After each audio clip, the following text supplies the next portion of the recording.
This is Chilling.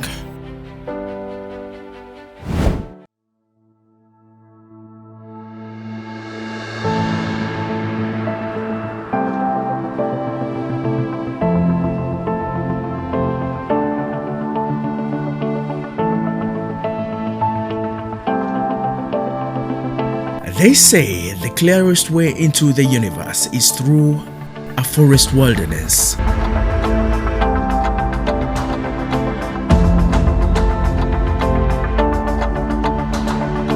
This weekend on Chilling, we have a conversation with Leslie Amanzuru, an environmental human rights activist and team leader at Friends of Zoka, who in partnership with Ara Fishing Lodge have stood ground to stop the illegal plundering of this amazing reserve. A complete circle of my day starts with, numerous phone calls about environmental abuse across the region, okay?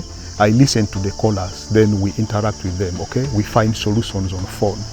And this really gives me some kind of homage that yes, this work you are doing is paying off. That's why people are listening and that's why people are following.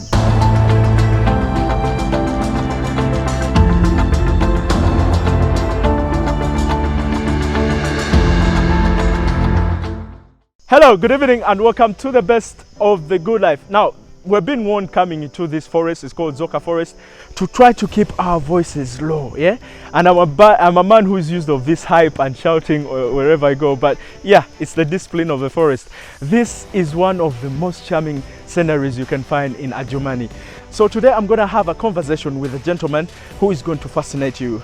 He has this saying that he believes that human rights and human livelihood are both dependent on this ecosystem. Now, he is an environmental human rights activist. He's also a fan member of what we call the Friends of Zoka. I don't know what that is all about. Ladies and gentlemen, without making noise or without being so audible, Mzee William Leslie. Hi. How are you? I'm okay. Am I supposed to speak like this? Is it a rule of the forest? Because we don't want to chase away any animals or any of the, you say, flying squirrels. Exactly. Is there like a rule of talking? Yeah, a bit of just a slow tone so that you feel being in harmony with the nature. There's somehow how nature can command human. Exactly. So, man, tell me about your story and how you got so fascinated with wanting to save a tree a day. By the way, that is his forte. His best definition of the best of the good life is saving a tree. Yeah. I've done some good research about you. Thank you. So tell me about your story and with this forest. How comes you friends, or you're in tandem and you're friends with this environment here? One, I was born within this locality. Yeah. My livelihood, everything around me depends on nature. So when this forest came under some, illegal activities taking place inside, we took it upon ourselves to ask questions of what is happening inside here, because this is our livelihood, this is our identity, and this is what gives us life. So basically that is what drove us as group named the Friends of Zoka to look into and see how do we bring back the life of this forest without the forest, getting depleted by illegal loggers and also commercial charcoal dealers, including, timber dealers. Okay. Yeah. Tell me a little bit about the history of this amazing forest. Tell me, and how big is it? Where is it located exactly? The topography. Let's start with the history. What is the history of Zoka Forest? Yeah, Zoka Forest dates back, around 1940s. Wow. Yes, that was when it was, gazetted as a central forest reserve, but it went through what we call legal namings for it now to have a legal naming called Zoka Central Forest Reserve. The purpose of making this a Central Forest Reserve was for issues of ecosystem to support our biodiversity. Okay. And biodiversity includes the culture of the people, the religious aspect of the people, the health of the people, the livelihood of the people. So the people who live around here gets all this within the forest itself, They get medicinal from this forest, they practice their cultural values. Which kind of medicine? Can we hand grab one right now? Yes. Can you identify one? Exactly where we are stepping here. Please. Like if you have I want to touch and feel. Yes, okay, if what you is have that? This, like for example, this tree leaf here, this leaf, if you get some wound, okay, what you do is you just how do I call it? You crush it. Crush it, Okay? just like this. Yeah, yeah. If you can't crush it well, you bite it. Okay. Okay. You chew it a bit, then you just apply it on the wool. Okay, you've talked about. Let me have that leaf again. Yes. It's okay, good. So you've talked about chewing. I'm an experimental person. Yes. I want to first put it in my mouth and I feel it. Thank you. Yeah.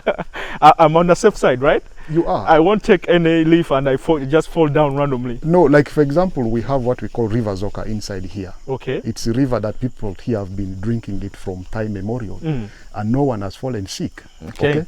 This central forest has what we call wild coffee here. It is so far the best wild coffee globally. It's actually non-sour. No, it's not. Okay. And you said this is called what? This is the traditional name is called Ibibi Bejajore. That's the traditional meaning, leafy that is used for healing wounds. Okay, when you get hurt here, because moving around these areas here, you can easily get cracks using like some of these tree branches can crack you. Then you just put it where the wound is. I'm surprised it's not even sour. So it's the juices that come from it that I'm supposed to swallow, right? You are not supposed to swallow it, but then put it on the wound. Ooh. Yes, but even if you swallow, there is no problem. I bet you'll never fall sick, at least. So you were still telling me about the history of this great forest. Yeah. Discovered 1940? Yes, around 1940s. Yes. Okay. Yeah. So the forest here provides a lot for the people around here. Okay. As I was telling you, people's livelihood is derived from here. Okay. People's cultural values are derived from here. Their religious practices are equally derived from here. The medicinal aspect I'm talking about is also derived from here. Then also, it connects us back to how man can live in harmony with the nature. For example, this acts as it regulates our, the water system, the rain pattern of this region. Yes, it all comes here. And also the beauty of this forest is it has it has savanna, it has the tropical aspect, then it has woodland, all the three in one. Okay. Wow. The Senene people eat in Kampala breeds from this central forest reserve, and they move to Kampala, they move to West Nile. Okay. That's the beauty of it. You have the wild coffees here that people are still doing a lot of studies about it, and this wild coffee from preliminary research done by Makerere University and other institutions, they put it as the best coffee species the world has. What is the size of this forest? How big or small is it? The forest is quite big. First it was around 10,000 hectares. Then it kept reducing. So as we speak now, it's around 7,000, okay, because of illegal human activities inside it. Yes, but right now what we are trying to do is to have this central forest reserve clearly marked, its boundaries marked, so that we can then create an accountability sense for it. So Mzee, let's talk about the trials and tribulations that you have really gone through, because I know at one time you have put your life in line for this forest and passed through threats. Your family has been attacked and put under some kind of insurgency. Tell me about that story. Yeah, it's quite a sad reality that I should always be speaking about it. Literally, really I know sad that. Indeed. Yeah, literally, I know that merely for speaking for trees will earn me all these kind of challenges. Okay. But nevertheless, I have been arrested many times, locked up in, police cells for charges that equally the police could not tell me. Afterwards, they dropped the charges. They have never produced me to any court of law, but they have only kept me at the police station. They have broken into my house for more than 4 times, and picked properties worth millions of shillings. And then when you go to the police, what do they say? To date, none of the cases that I've reported have been investigated by the police. So I am still yet waiting for what kind of report the police will give me. But also I have gone through, social media, cyber attacks, cyber abuses. People have called me names. This is funny because it's funny. You're supposed to be celebrated. You're supposed to be uploaded for the kind of work you're doing, trying to conserve this environment. But instead, you're getting attacked for it. Exactly. But is it all worth it, William? Yeah, if you look at where now my life is, I think it is worth it. Because at least people have now known that there's need for us to live in harmony with the nature. Okay. And for me now, that's the most beautiful thing. And it is one thing that is making me now, sad of the abuses my parents went through, the abuses my family went through because of the kind of work I do. You know, in 2019, me and some few of our group members walked from Kampala to Zoka here. And along the protest? Walk, yes. Of okay, what? Not necessarily protest, but then we are telling government there are better things you can do to conserve the forest. Okay. Okay. We can benefit more when we have a collective responsibility, when we account to each other, than one or two people, you know, benefiting because of their ego and their greed for, you know, not loving conservation. So in the process of the walk, we learned a lot. It was a very difficult, you know, nature walk that we did, because from Kampala to Adjumani to Zoka, around 470 kilometers is what we covered. Wow. We got damages on our bodies, you know, we got threatened, we got abused online. When we reached Pabo, I remember the security, you know, circles of Pabo decided, you know, to shield us off because people misinterpreted the walk. They wanted to lynch us. You know, organizations like Chapter 4, you know, followed the walk and then followed us because they knew if we are to be arrested, then they will provide legal support. So it was quite a moment of learning, a moment of regret, but also a moment of where you have a focus in the future, how the future, you know, plays around. Yeah, so for me, at the end of the day, you know, being in harmony with the nature is the best that I enjoy. So we are going to take a break and be back shortly. Don't move an inch, please stay with us. Remember, the hashtag is Visit Madiland from the beginning, okay? I told you that I'll be introducing for you these stories episode by episode, yeah? Don't go anywhere, don't touch that remote control, hang around.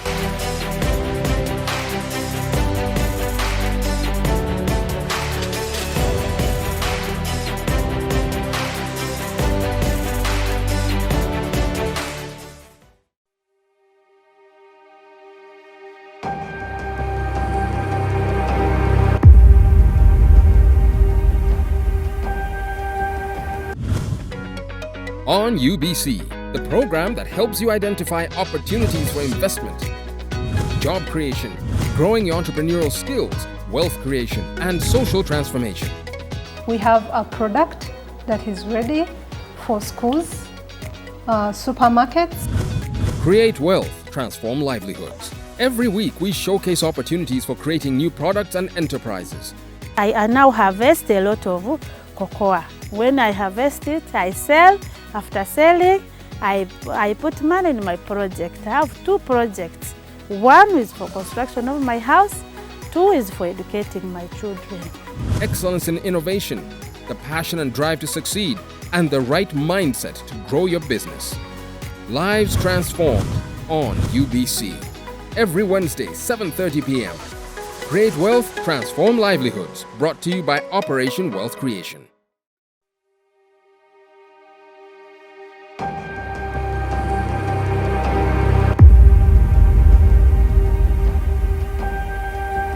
Welcome back to the best of the good life. You're still watching Chilling, and today we are at Adjumani like we have been for the rest of the other past weeks. We are in Zoka Forest, in this huge, magnificent forest. We have this hashtag that we are making so popular. It's called Visit Madiland, and this is some of the spokes that you should come and check out. Very amazing. You get to have this serenity walk around. You have this nature walk around. You get to touch these trees and feel them this close, you know. Some of them are even medicinal. I've tested some of this, and yeah, it's an amazing experience. Once in a lifetime you have to face this and have a taste of the good life. Okay, so Mzee, we were still continuing with our conversation before we went into the commercial break. I want you to tell me, how did this Friends of Zoka, I don't know, association, group, how did it come about? And why? Yeah, in around 2016, yeah, when the destruction was at its peak, yeah, we decided to create a system where we can question the authority and the leadership of what is exactly happening inside Zoka Central Forest Reserve. Then Friends of Zoka was birthed on a WhatsApp. So we opened up a WhatsApp page and we named it Friends of Zoka. Yes. And that is where the organization derives its name. Yes. Now we are a registered legal entity to operate in the country. Okay. Okay. So in 2016, when we created this WhatsApp group, and then we started asking questions, we will take pictures of the destruction, put it on the WhatsApp group, investigate who are the people behind. Then, of course, we ask questions there. So we added in the military men whom we thought we suspected them to be having hand in the destruction. We added in our local authorities, people in the central government, you know, members of parliament, members of the donor community, okay, politicians, technocrats, across. They were quite, you know, enormous caliber and professional people. So at the end of the day, we are trying to seek for accountability, and our quest for accountability is what gave, you know, the birth of Friends of Zoka. And currently what Friends of Zoka does is we pass a lot of conservation messages. We equally support our communities on how to live in harmony with, you know, nature. Okay. We do investigative piece to unearth the people who are destroying our environment so that we expose And what them. are some of the repercussions? Like, for example, you said that there was a time when destruction was at the pitch. Yes. What are some of these repercussions that you took, or punishments, or whatever? How did these people pay back? Exactly, like in Germany here, we have seen RDCs, you know, being transferred. Some of them lost their jobs because we investigated and found that they were involved in this activity. A famous DPC from here called Samsangira was caught live on camera, okay, receiving money from loggers, you know, to aid the logging business, okay. We have seen office of the district internal security officer, the people who are brought there, you know, being, you know, transferred.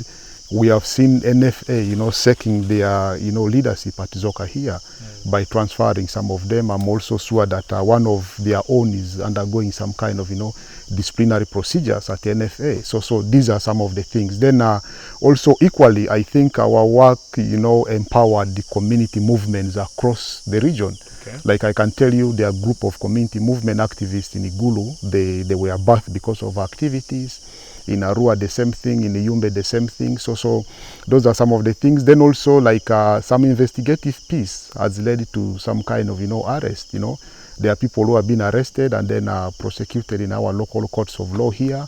Much as we are not, you know, really into the kind of punishment they were awarded, but we felt that was quite also good for us, you know, because it brought out at least the better side of our story. But also, the most recent one is when the president gave an executive order, you know, banning commercial charcoal trade and also giving some kind of procedures on what is supposed to be done. All these are part of our efforts. How did you feel about that directive?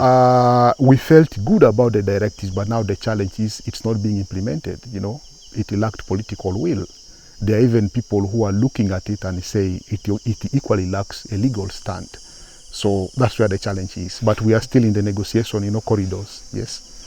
Community is a strong pillar when it comes to conservation. How have you worked hand in hand with the community as Zokas Friends of Zoka to conserve this beautiful piece of nature?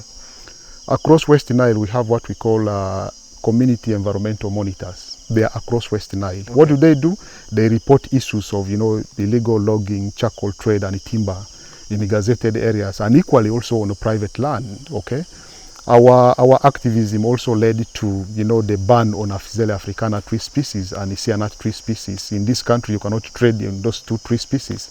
That was also because of our activism. But now, you know, we have empowered the community such that even if I don't come here, the community will report what is happening here, okay? And when they report what is happening here, they equally follow it up with the local authorities to seek justice for environment. So the whole idea and the concept of environmental justice is deep now in West Nile, okay? That's why in West Nile and Northern region now, across any kind of clan, any kind of tribe, people are not now playing around with, you know, conservation, okay? My brothers and sisters from the Acholi side, I am happy because they have taken it as really a head-on, you know, strive. Equally now, the people of Yumbe are rising up to say, no, enough is enough. The people here have also risen up to say enough is enough. And equally now I have seen people are also questioning what happened to, you know, the forest reserve in Izombo, in Nebi, and all these things. So for me, the aspect of community involvement is what we ride on. And how do we ride on? We are now specializing in building community movements because we feel that once the communities come together and they understand what they need to achieve, it is better off. You know, ours is now to facilitate them to have the process, to also facilitate them if they need to go to court and have all these things. Like very soon the issue of Zoka will be in one of the courts of laws in this country. I am not preempting, but there are lawyers who have sat down, they have looked into it, they are making now their final documentations. How does it make you feel individually as Mzee William, seeing that people are now adopting to the fact that they want to live hand in hand with clean environment, this ecosystem, and they're coming on board and understanding, they're even implementing and reporting to you that this legal activity is happening in Zoka, so come and check it out, or report this and this. So how does it make you feel? Do you feel like your sweat is starting to pay off? Yes, you know, you feel that there is a bit of achievement, okay? Once, like a complete circle of my day starts with, you know, numerous phone calls about environmental abuse across the region, okay? I listen to the callers, then we interact with them, okay? We find solutions on phone. And this really gives me some kind of homage that, yes, this work you are doing is paying off. That's why people are listening, and that's why people are following, okay? And for me, that's the most beautiful thing, when you can change people's attitude, because attitude change is quite difficult. How can we work as Ugandans to have such noble men like you, Mzee William, especially to getting them to other forests? Like, for example, besides the West Nile. Now, West Nile should be out proud of you because you're doing a great job conserving and fighting for this tooth on. You're fighting for the preservation of this beautiful nature. How can we make sure that we have other Williams in other kind of reservations as well? I think I need to thank you. The program you are doing now is one, okay? Giving out the information, reaching out the public. Sensitizing as well. Exactly, telling them, you know, we must learn to live in harmony with the nature, because once nature strikes, then man's limitation of thoughts and also many things end, okay? But the more we live in harmony with nature, you know, we understand that our humanity is continuous, and it is a blessed continuation of our humanity. And also what we do is we pass out articles, okay? Some small pieces of articles to the community. But also then to make sure that people understand these things better, we advocate that let Central Forest Reserves really be intact. Let's not touch it. Let's leave it to live its own life. Yeah. I was happy when the force for Save Bugoma started. I remember the first meeting took place at in Kampala at the Uganda Museum, where the museum is, okay?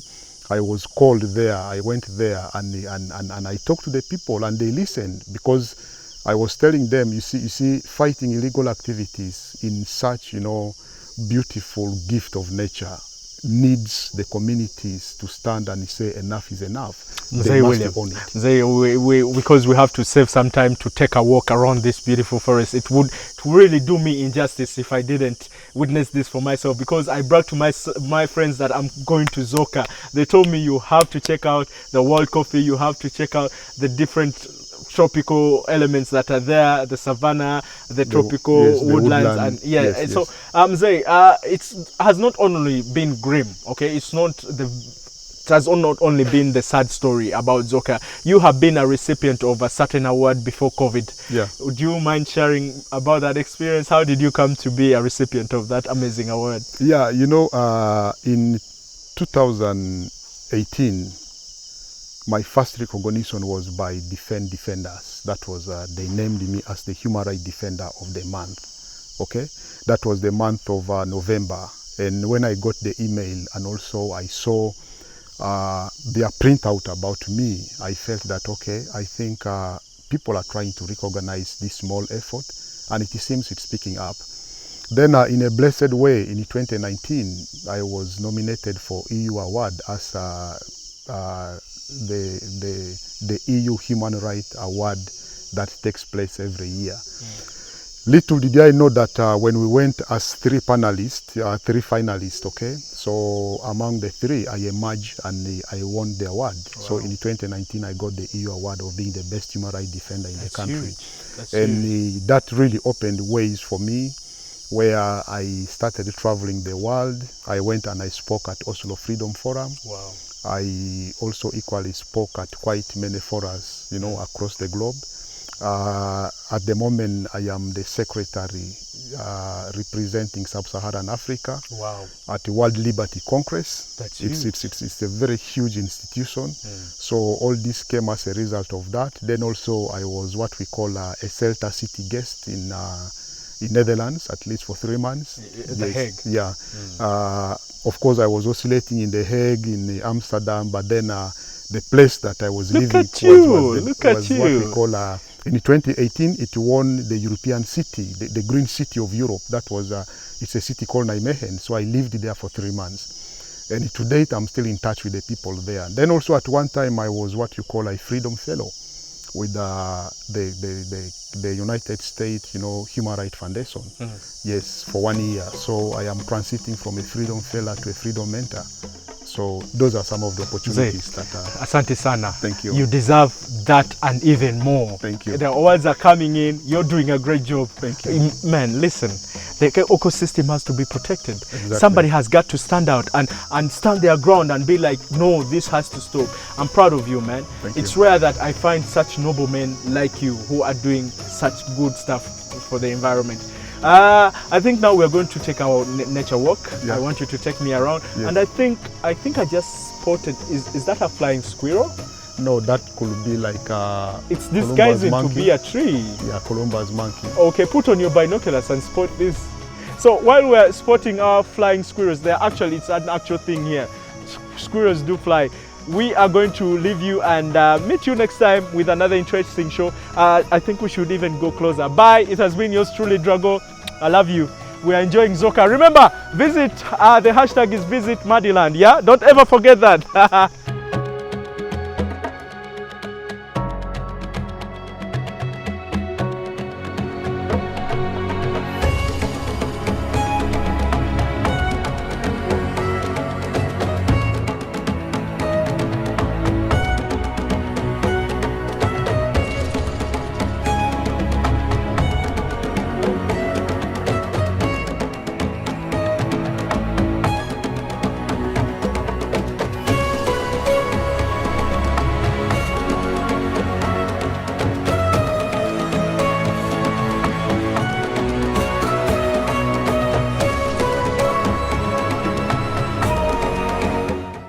Fiona, appear!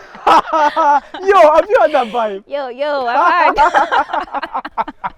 Man, it's like I'm introducing a mega superstar. Get it right. But I'm a superstar, yeah? Yo, yes you are, definitely, with every stretch of imagination. Thank you. Man, ever since your big break, and it happened, what, around 2020? Yeah, 2020. How was it like? Like when the world was going through this turnover and things were turning all over, like, how was it? It felt great. It Yeah. felt really great. Yeah. Yeah, I've never felt like that in a long while, so it's exciting, I would say. And the song you released was called Abiri. Yes. What does it mean? Is it a name of a person? No, it's not a name of a person. Abiri in my language means hunger.